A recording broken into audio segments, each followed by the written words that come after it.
for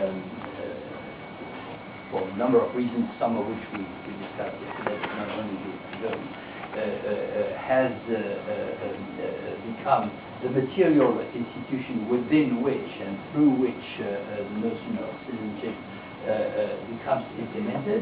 So the state, in order to assert its own legitimacy, I return to this. This is my problem today.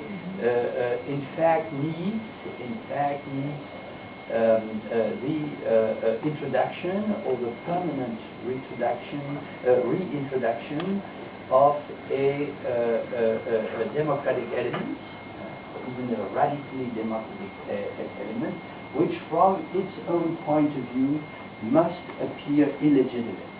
So this is the contradiction that I believe Weber beautifully addresses, and he is only part of a long discussion. I will give other names before and after him, whereby in a paradoxical manner, again realizing something like a unity of opposites, there is no actual legitimacy of the political construction or the political system if it is not permanently confronted with an internal challenge, a democratic challenge which is bound to appear in fact illegitimate. And of course the result is another type of mixed constitution. It's another, in a sense, exactly the opposite, or aiming at a completely different result, and it cannot not be hunted permanently with a question for which I don't have an answer, and none of us, I believe, has an answer, which maybe we can return to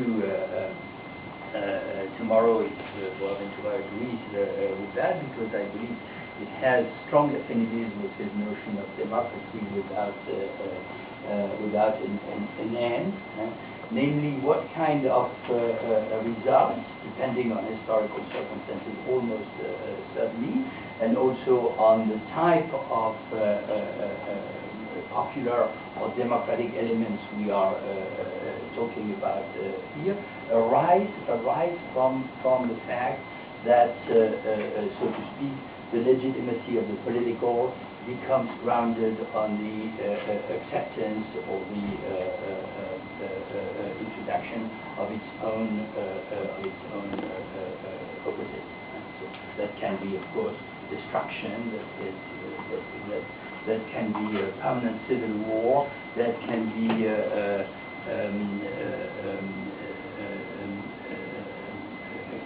crossing of the line that separates, in, for example, the traditional Marxist or Marxist-Leninist view, the state from the non-state, or a kind of communist society without a state. Is that still a state? That's the big question, of course, but the question remains, of course, extraordinarily open. Now, I will, of course, try and derive. This is my method. I don't apologize for that, but it's too late to apologize. I derive much of my suggestions around this issue from the reading or the interpretation and the extrapolation somehow of a precise text, which is Haseber's extract from the essay on the city.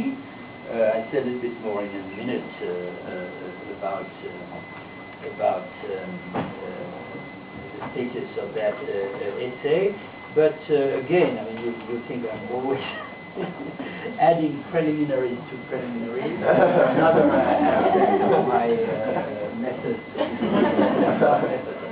My students in France, some I met them later, after I had retired, they told me, you know, in a sense it was terrible because you started about something, then you open the parenthesis.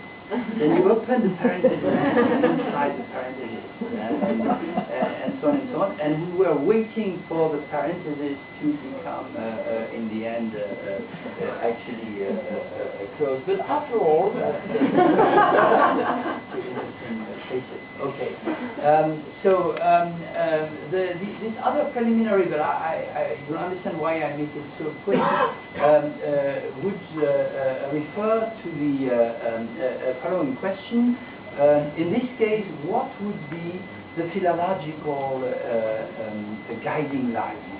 And, as I was using the antithetic relations between the name of the political community and the name of the agent or member of the community, following Benveniste in the case of the Greek and the Latin terminology, as I was borrowing from Kantorovic's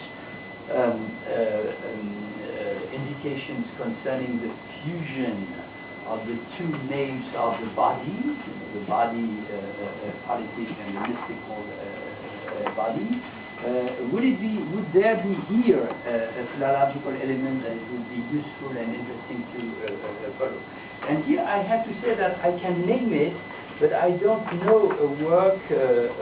Perhaps, I mean, I'm ready to take suggestions, but I don't know a work or a single work of philological scholarship that would provide us with sufficiently clear indication.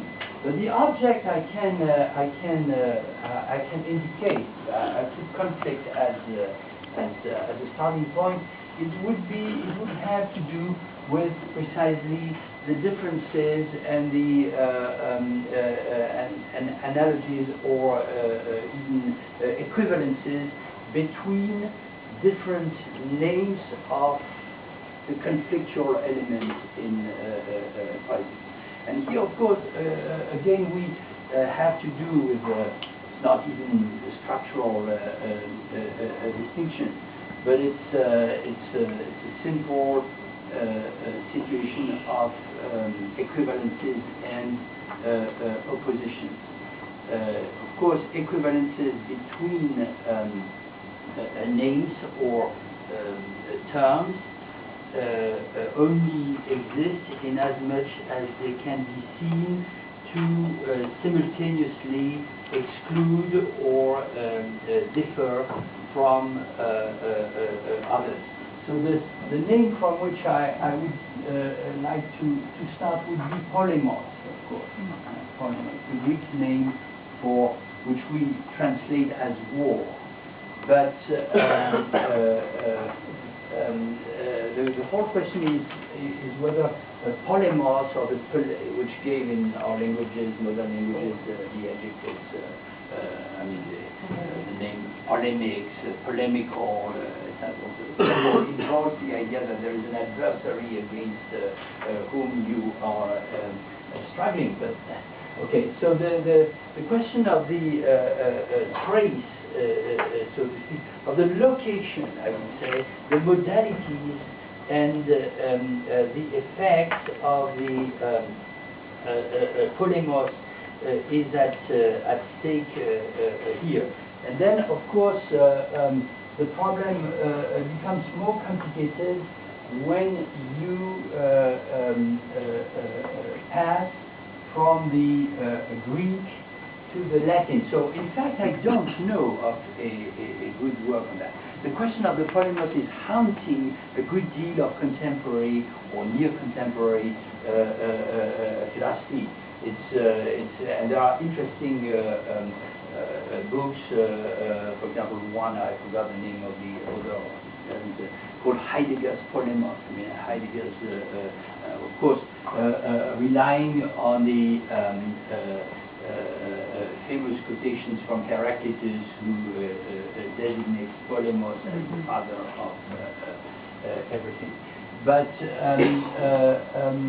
and there's of course also an important place of the notion of the polemos in Schmidt, and but these are not philological. They use it, they do not provide philology.